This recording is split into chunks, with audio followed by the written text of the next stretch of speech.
Salut à tous, bienvenue pour cette nouvelle vidéo, un blitz niveau 1800, 1730. On me le demande, donc moi j'aime bien cette ouverture, vous le savez, donc on va jouer un petit système de Londres ici. Donc D4, E6, c'est une des meilleures, comment dire, c'est ce qui est le mieux pour les noirs. Avec D5, E6, ça pose pas de problème. Donc ici, on va jouer une carreau-canne. On retombe dans une carreau-canne ici. Variante d'échange. Donc ici, on a une structure qui s'appelle la structure Carlsbad. Ici, le plan normalement des noirs, c'est d'essayer de mettre, en tous les cas, de pousser à 5 et faire ce qu'on appelle une attaque de minorité. Si vous regardez ici, moi j'ai 3 contre 4 ici, et lui, il a 2 contre 3. Donc ici, les plans, c'est... Voilà. Et moi, normalement, je suis censé attaquer à l'aile roi. Ici, H6, c'est pas très utile pour lui, en tous les cas. Donc, ce qu'on va essayer de mettre en place assez rapidement, c'est fou C2 et dame D3. Parce que ici, bien sûr, le grand roc, pour lui, il est juste pas possible. Ok ?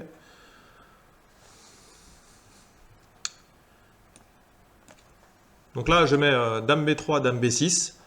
Voilà, j'ai l'ouverture de la colonne F ici, et du coup, bah, son attaque de minorité, elle va avoir un petit peu de plomb dans l'aile, surtout qu'ici, je menace tout de suite fou prend cavalier, tour prend, et le pion en A7, il va tomber. Voilà. 1730, vous avez vu, hein, ça joue trop vite. Hein. Je suis pas le seul à le dire, quand je vois Igor Nataf, à chaque fois, il fait ouais, « toi, tu joues trop vite !»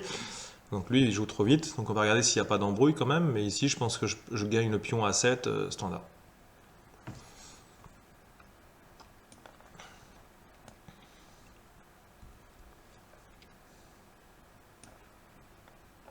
Donc là, pour le coup, il peut faire une vraie attaque de minorité ici, vu qu'il a plus qu'un. Mais en fait, il va tomber face à autre chose. Donc ici, bien sûr, ça joue trop vite. Alors bon, c'est aussi peut-être le fait que ce soit, comment dire, en amical. Donc bon, on va en profiter. On va parler un petit peu de la recherche des coups candidats. Les coups candidats, c'est les coups que vous devez calculer. C'est-à-dire que si vous êtes débutant, vous commencez à calculer tous les coups possibles. Si par exemple dans cette position, vous commencez à calculer H3, etc. Non. Voilà, le coup candidat, c'est les coups qui sont utiles à calculer. Aussi bien de manière tactique que stratégique. Alors la tactique, eh bien sûr tous les échecs. Ici ça tombe bien, j'en ai pas. Et ensuite on est deux cas de figure. Soit mon adversaire menace quelque chose de tangible. Là en l'occurrence il m'attaque la tour. Donc il faut déjà percer quelle est la menace de l'adversaire. La menace, c'est la tour. Donc ici, je ne commence pas à calculer les autres coups, à part si ce sont des échecs, ou alors une contre-attaque qui permettrait de faire un mat, etc. Ici, bah, je ne peux pas l'amener ici, c'est perdu, ici non plus. Voilà. Non plus. Là, ici, ça ne serait pas bon. Donc en fait, ici, bah, j'ai soit je reviens avec la tour sur une de ces trois cases-là. Tour A4. Et donc, une fois que vous avez la liste de candidats, c'est forcément les coups forçants, donc les échecs, plus les coups que vous avez fait par votre analyse. Ici, il m'attaquait, j'avais pas le temps de mettre en place ma stratégie. Si je trouve un coup qui à la fois joue pour ma stratégie et défend, bah, c'est le coup parfait. D'accord ? Un coup qui fait deux choses en même temps, c'est toujours un bon coup ici. Est-ce que tour A4, elle va pas pouvoir être attaquée ? Il va sortir fou D7 et je vais être obligé de rebouger la tour à un moment donné. Donc ici, peut-être que tout simplement, je vais la ramener sur A1 avec l'idée de faire un développement standard. Pareil, quand vous avez dû gagner du matériel, c'est souvent intéressant de remobiliser vos pièces et de les recentraliser. Ici, j'ai gagné du matériel, mais forcément, comme j'ai donné mon fou contre son cavalier qui n'était pas développé, j'ai perdu quelques tempos. Donc ici, bah, je rattrape mon retard de développement. On perce toujours à jour la menace de l'adversaire. Ici, c'est défendu, donc il n'y a pas vraiment de problème. Je pense qu'il joue ça pour faire ici petit roc. Voilà. Donc, on va continuer notre développement. Ici, cavalier BD2. En plus, ça tombe bien. On est très proche de ce qu'on cherche à faire dans un système de Londres. Donc ici, bah, vraisemblablement, il veut pousser. Et puis, il va y arriver. Hein, parce qu'il y est 3 fois et moi 1 fois. Ensuite, bah, ce qui est intéressant ici, c'est pion prend, pion avance, pion prend, cavalier ou fou prend, cavalier prend, et puis ensuite, il va ramener une pièce. Donc j'aurai toujours mes 3 pions contre 1 ici. Lui, pour le coup, maintenant, bah, il a sa majorité toujours à l'aile roi. Mais ici, donc, petit roc, ça semble complètement adapté. Et puis finalement, j'ai du matériel de plus. Donc, bon, bah, quand on a du matériel de plus, échanger les pièces, c'est toujours très intéressant. Et je dis bien échanger les pièces, pas échanger les pions.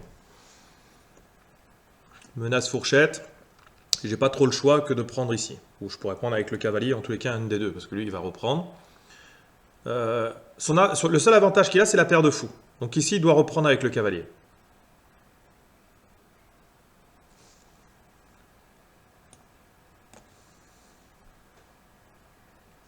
Donc là, ici, il faut regarder. Maintenant, colonne ouverte, pion isolé. La case de pénétration, c'est pour la tour, c'est E2. C'est défendu par le fou. Bah, ici, il a peut-être possibilité de pousser le pion et ça m'isolerait ici. D'accord? Donc, ce que je vais faire, c'est que je vais essayer de stopper l'avancée de ce pion. Avec cavalier ici. Donc ça, toujours essayer de percer l'idée derrière le coup de l'adversaire. Ok? Donc ici, cavalier, s'il veut pas, il vient clouer pour pousser quand même, et ici, je prendrai le cavalier. Je lui casse la paire de fous, voilà. Et s'il joue rien, bah peut-être que j'aurai peut-être des possibilités à terme de venir avec le cavalier. L'échange des tours aussi est bon pour moi. Donc ici, quand vous avez trouvé encore une fois vos coups candidats, vous les calculez. Une fois que vous avez trouvé votre coup, vous réfléchissez. Cavalier F3 ici, ça attaque le fou. Est-ce que je prends un échec merdique? Non. Donc ici, je joue mon coup. Le clouage, c'est pas bon ici, hein, de toute façon, je prendrai le fou. Donc là, s'il veut garder la paire de fou, il est obligé de faire quelque chose ici. Et en plus, maintenant, s'il pousse le pion, je gagnerai un pion. Même si c'est des pions isolés, ici, je serai pas mal. Donc là, sa tour, depuis le départ, bah, elle est gênée derrière sa tour. Ce que je peux essayer, c'est de contester la colonne ici et de forcer les échanges. L'autre possibilité que j'ai, c'est maintenant qu'il n'y a plus le cavalier, c'est le doublement sur l'arrivée sur la 7e rangée. Ça, c'est toujours très intéressant. Sachant qu'ici, toutes les cases de pénétration de la tour, ici, c'est défendu. Donc ici, j'aime bien ce coup-là. Ici. Le problème, c'est qu'ici, je vais peut-être avoir fou G4.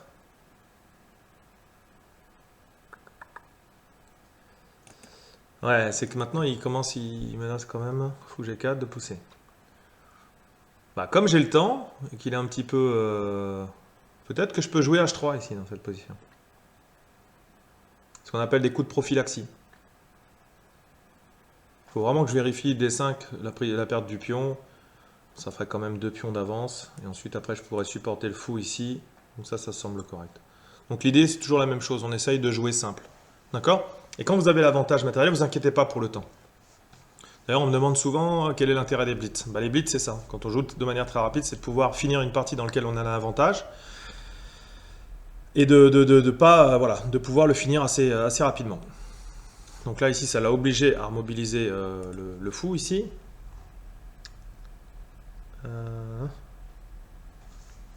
C'est vrai que ça serait assez stable pour lui. Pareil, c'est important aussi quand vous cherchez vos coups de chercher des cibles.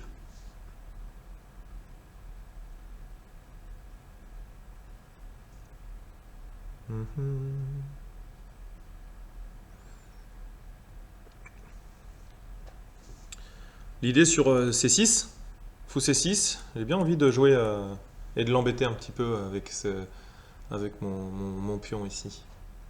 C'est-à-dire que j'ai toujours la possibilité de le faire.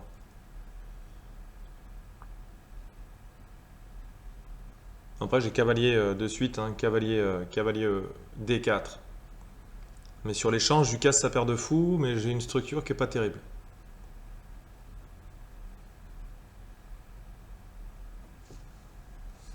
Après, j'ai ce coup-là aussi qui est intéressant, au coup candidat, parce que ici, je pourrais proposer l'échange des fous ici.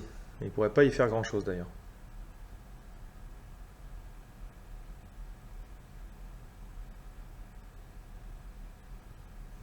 Bon, on va jouer quand même. Alors, je vais faire un petit coup de consolidation ici. Je vais jouer tour D1. Peut-être pas le plus précis ici, mais en tous les cas, je fais pression quand même sur le pion ici.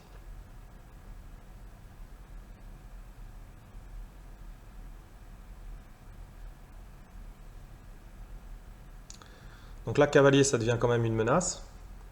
Une fois qu'il aura pris. Enfin, le fou. Mhm.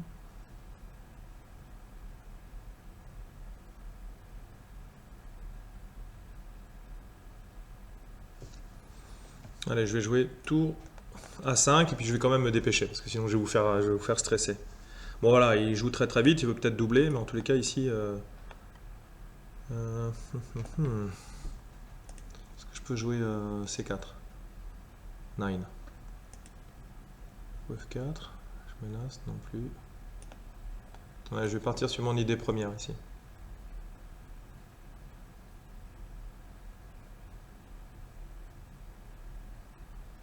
Donc mon idée c'est de venir du coup avec le cavalier sur cette case de blocage en fait. Bon bah, il fait mes caprices, c'est bon.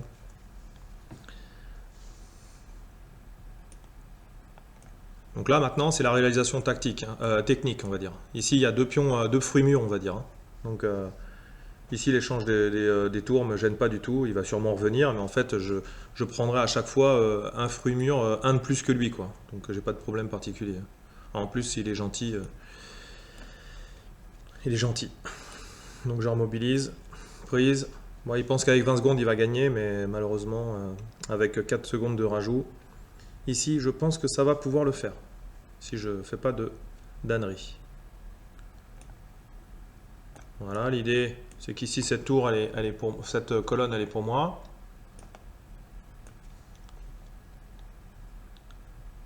Donc l'échange ici ferait que ça serait complètement catastrophique pour lui. Parce que quand vous avez des pions, 3 pions contre 1 et 2 pions, bah, il suffit de défendre la chaîne de pions. Et puis ensuite, bah, c'est ok quoi. Donc là, il a fou prend, forcément je peux pas prendre, voilà, l'échec qui sert pas à grand chose. Voilà, il y a toujours ce pion qui est pas terrible, hein.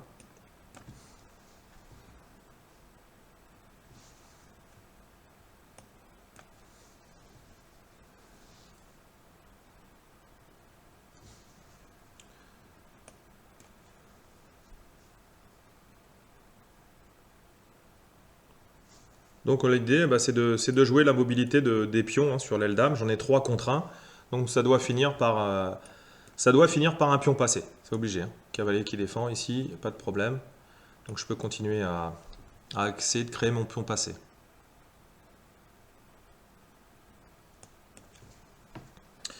Le cavalier qui attaque ici. Clac, clac. Faut voir comment je peux regagner ici. Le cavalier ici sera superbe parce qu'il va défendre le pion.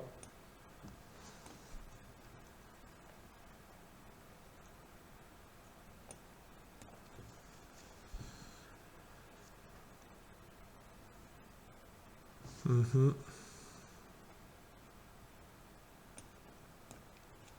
Encore une fois, bon, il a réussi à manger un pion, mais ici, ça va tomber. J'ai même des possibilités d'échec, mais il aurait été ici, hein, donc je ne vous l'ai pas dit. Prise, et ça défend ici. Donc là, la mobilité des pièces, sachant que 2 pions sur la 6e, ça vaut presque une tour, là, ça va quand même commencer à être compliqué pour lui, hein. Ici, je commence à accompagner. Voilà. Quand je vais faire tour échec, je vais accompagner sur les 2 cases. Voilà. Donc là, ici, voilà, c'est... Il va refaire, il va enlever la dame ici, mais je vais faire échec et je pourrai faire une nouvelle dame.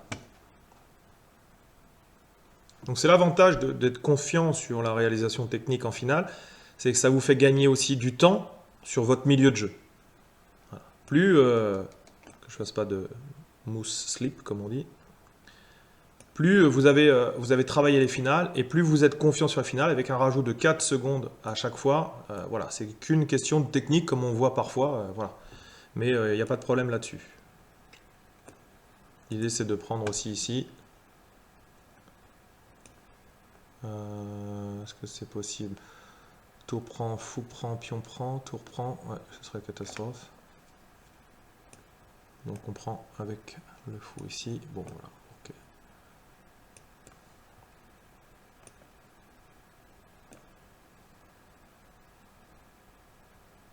Il va abandonner là, je pense, dans pas longtemps.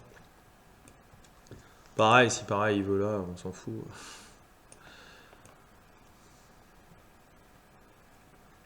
Alors là, j'entends déjà dire, il n'est pas fair play, il continue, etc. Alors moi, j'ai mon avis sur la question du fair play. C'est que la règle du jeu, c'est échec et mat. On gagne la partie par échec et mat. Par contre, s'il fait exprès de perdre autant ici, ça ne sera pas fair play. Ok, mais c'est échec et mat. C'est pas l'abandon de notre adversaire. Voilà. Donc s'il a envie de continuer, il continue. Je peux me tromper, faire patte, etc. Voilà. Donc voilà. C'est vraiment le sentiment que j'en ai. Et par contre, quand j'ai mes élèves, je leur dis si vous avez envie de. Si vous continuez et que vous abandonnez pas quand vous avez 3 pièces de retard, ça ne me pose pas de problème. Ouais, c'est dame d'abord ici. Ça ne me pose pas de problème, mais il faut mettre des bâtons dans les roues de votre adversaire. Voilà. Ok. Puis même, vous voulez faire un petit peu technique pour lui dire tu aurais pu abandonner. C'est de bonne guerre, on va dire. Mais en tous les cas, le fair play, c'est pas ça. Le fair play, c'est d'être sympa, de ne pas faire perdre autant alors que tu es perdant. Mais si tu continues à jouer, c'est pas une question de fair play. Il y a des combinaisons de pattes, il y a des échecs perpétuels. Il a fait une erreur, pourquoi moi j'en ferais pas, etc. Donc ça, c'est sur le fair play. Bon, en tous les cas, une partie, j'espère, instructive. On se retrouve tout de suite pour l'analyse. C'est parti pour l'analyse de ce système de Londres. Donc c'est dommage, notre adversaire, on l'a vu en partie, il a joué beaucoup trop vite. Il a raté une tactique où ça aurait pu lui permettre de revenir. Enfin, je perdais la qualité. Alors comme j'avais gagné un pion, c'était pas encore terminé, mais en tous les cas, j'aurais été en difficulté. D4, E6, fou, F4. Ici, voilà, on transpose dans une carocane. Je vous montre. La défense carocane, c'est celle-ci. C'est E4, C6, D4, D5. Et si les blancs le décident, là, quand ils jouent la carocane, ils peuvent prendre au centre et jouer fou F4. Voilà. Donc on a transposé.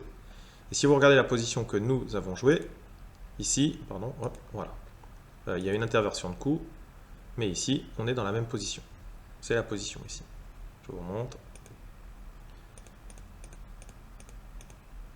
Prise, D5, et une carocane, et la structure, on en a parlé, c'est structure Carlsbad. Si ça vous intéresse, j'ai déjà fait des vidéos sur l'attaque de minorité, n'hésitez pas à aller sur le site. Toujours, attaque de minorité, c'est un peu surprenant comme nom, mais voilà, allez-y, c'est assez efficace dans le Gambit de la Dame, en tous les cas, où on a la structure Carlsbad avec les couleurs inversées. H6, c'est un coup de pion, ça peut pas être bon les coups de pion, façon de parler, mais il y a eu beaucoup de coups de pion, il n'a rien développé. Donc là, mine de rien, j'ai 2 pièces de développer, donc rien dans la guerre des tempos, je suis devant. Dame B3, dame, il repère encore un tempo, donc je suis encore avec 2 tempos devant. Cavalier E7, et puis ici, j'ai gagné le pion, voilà, j'ai gagné le pion direct et ma tour positionnée. Donc là, cavalier gagne un tempo sur la tour, je reviens avec la tour, et finalement, j'ai un pion de plus, mais c'est lui qui va guider le tempo ici. C'est marrant parce que je suis revenu avec ma tour sur... Donc j'ai qu'une pièce de développer. Donc ça, on en a discuté. On essaye de remobiliser ces pièces. Voilà. J'aime bien aussi l'idée de faire cavalier A3 dans cette position. C'est vrai que là, le but, c'est de le jouer en système. Mais ici, c'était une case très intéressante. Donc pareil, au niveau des coups candidats, quand vous cherchez les coups candidats, quand vous n'êtes pas menacé particulièrement, vous pouvez mettre en place vos stratégies. La recherche de cases fortes, c'est très important. Ce que je n'ai pas fait ici, avec la case B5 est très importante. Je l'ai joué pour mon fou, et encore, c'est là que j'ai fait la connerie. Mais cavalier A3, souvent... beaucoup de personnes s'en empêchent parce que c'est un cavalier au bord, et puis on a entendu cavalier au bord, cavalier mort. Mais en fait, s'il est que de passage pour aller sur une terre promise, il n'y a aucun problème. Tour 8, donc là il dit, il a échangé au centre. C'est quand on a la paire de fous, on doit échanger au centre, donc ça c'était normal. Petit roc aussi, E5. Et ici, il a gardé la paire de fous. Donc ma structure est quand même meilleure que la sienne. Je me suis un petit peu battu ici. H3, tous les coups en tous les cas sont intéressants. On en a discuté longuement, peut-être trop longuement d'ailleurs. Voilà. Ici, ce plan, c'était pas le meilleur. Tour E7. Et j'ai joué fou B5, alors j'en avais parlé dans la partie, mais B4, B5, c'était intéressant. Donc maintenant, vous faites pause et vous essayez de trouver le bon coup pour les noirs dans cette position aussi. Donc là, c'est vrai que j'ai un petit peu abusé du timing, mais lui encore plus, parce que 7 minutes 45, il aurait pu trouver le bon coup ici. C'est-à-dire qu'ici, il y a un petit coup intermédiaire, B6 qui attaque la tour, elle peut pas, je suis obligé de prendre le fou ici, et puis ici, il a un gain de la qualité. Alors ok, il a une structure pourrie, je vais peut-être récupérer le pion au centre, Mais toujours est-il qu'ici, il aurait pu revenir, s'il avait fait attention, il aurait pu revenir. Hein, je vous montre la variante d'ordinateur pour essayer de tenir. Donc mon fou, voilà, je peux tenir la qualité, mon fou soutenu par un pion, c'est assez intéressant. Hein, voilà. Ici, là quand même, on va avoir du mal à déboulonner. Même s'il y a un échange de ce pion contre ce pion, le fait que ça soit un pion et un fou de case blanche alors qu'il a un fou de case noire, voilà, ici ça va faire que je peux tenir encore. Je peux tenir encore. Mais voilà. Alors, on ne peut pas dire que j'ai joué trop vite, mais en tous les cas, le peu de secondes qui me restait ne m'a pas fait voir cette tactique en tous les cas. Il m'a aidé, reprise. Alors là par contre ici, même si à un moment donné je vous en ai parlé, c'était pas le plus précis. Ici, il n'y a pas de problème. Ça, je savais que j'étais OK. Prise du pion. Voilà, échec s'il veut échanger les pièces mineures. Et encore, j'aurais pu les garder. En tous les cas, on en a discuté ici. Une petite tour qui défend les pièces maîtresses. On va dire comment on dit la voûte, la pierre de voûte. Bon, c'est pas grave. Vous me direz dans le chat. En tous les cas, ici, c'est très important. On soutient les deux petits pions de la phalange de pions. Il n'y a pas de problème.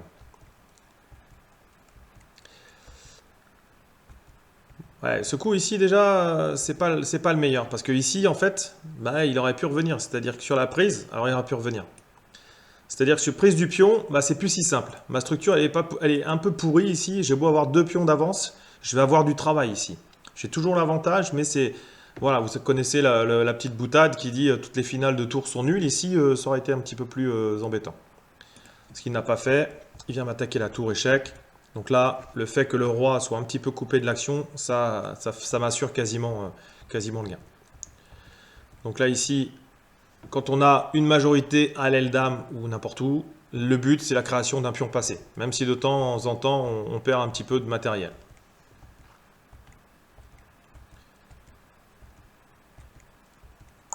Là, rien ne pouvait empêcher l'avancée de la dame ici. Et puis après, bon, je vous passe les détails. Petite correction de petite finesse.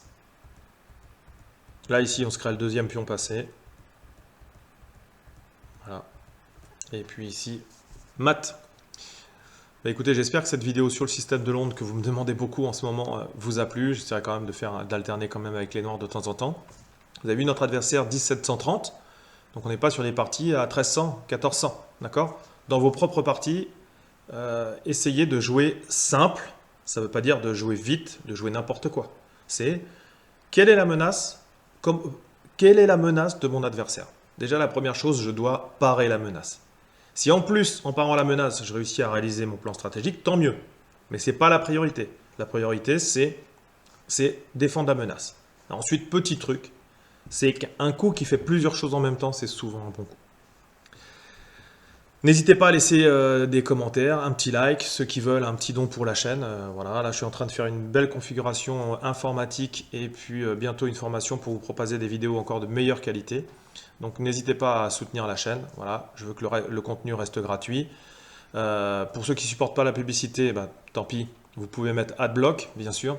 Et puis ceux qui le regardent, bah, vous savez que vous me soutenez un petit peu quand même. Voilà. Bon, en tous les cas, n'hésitez pas si ça vous prend la tête. Moi aussi, ça me prend la tête. N'hésitez pas à utiliser Adblock. Les réseaux sociaux, Facebook, Twitter, le Discord. Quand j'aurai la fibre avec le Discord, on va rentrer dans une autre dimension. C'est-à-dire qu'on va organiser des moments où je pourrai commenter sur Discord des parties que je joue en direct, etc. On verra comment on peut s'organiser. Regardez le planning des stages au gîte de Philidor. En attendant, je vous dis travaillez bien et à bientôt. Ciao, ciao.